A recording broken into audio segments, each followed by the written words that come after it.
ایک بار ایک جنگل میں ایک چھپکلی اور باز رہا کرتے تھے۔ دونوں میں بہت دوستی تھی اور ہمیشہ ایک دوسرے کا بہت خیال رکھا کرتے تھے اور کئی بار ایک دوسرے کے لیے شکار بھی کر کے لایا کرتے تھے۔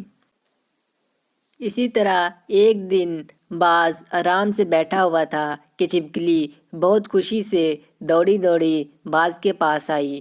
باز نے پوچھا کہ کیا بات ہے، آج وہ بہت خوش لگ رہی ہے۔ تو چھپکلی نے کہا، ہاں خوشی کی بات تو ہے، کیونکہ آج میرے انڈوں سے بچے نکلے ہیں۔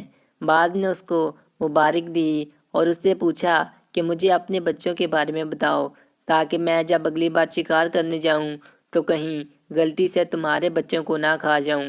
تو چھپکلی کہنے لگی کہ اس میں کون سی بڑی بات ہے، جو بھی سب سے خوبصورت اور پیارے پیارے بچے تمہیں دکھیں گے وہ میرے ہی ہوں گے۔ باز نے کہا، چلو ٹھیک ہے، وہ خیال رکھے گا۔ چھپکلی باز کو یہ ساری باتیں بتانے کے بعد خوشی خوشی سے اپنے بچوں کے پاس بھاگی چلی گئی۔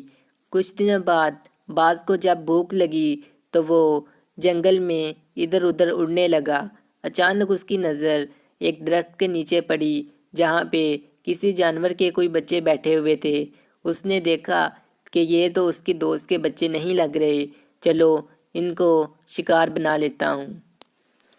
وہ بچے دکھنے میں کافی زیادہ بدصورت تھے، تو باز فوراً سے اڑتا ہوا آیا اور آ کر اس نے ان پر حملہ کر دیا اور وہ تھوڑی ہی دیر میں ان دونوں کو کھا گیا۔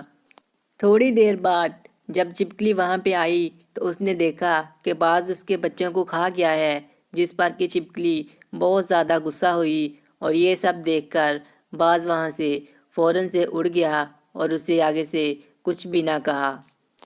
باز کے وہاں سے اڑ جانے کے بعد چھپکلی اپنے بچوں کو یاد کر کے بہت زیادہ رونے لگی اور دکھی ہونے لگی۔ ابھی وہ یہ سب سوچ ہی رہی تھی کہ وہاں پاس ہی ایک گلہری آ گئی، تو وہ چھپکلی سے کہنے لگی کہ اس میں باز کا کوئی قصور نہیں ہے، تم نے اسے غلط بتایا تھا کہ تمہارے بچے بہت خوبصورت ہیں۔ اگر تم اس سے سچ بولتی تو آج تمہارے بچے زندہ ہوتے۔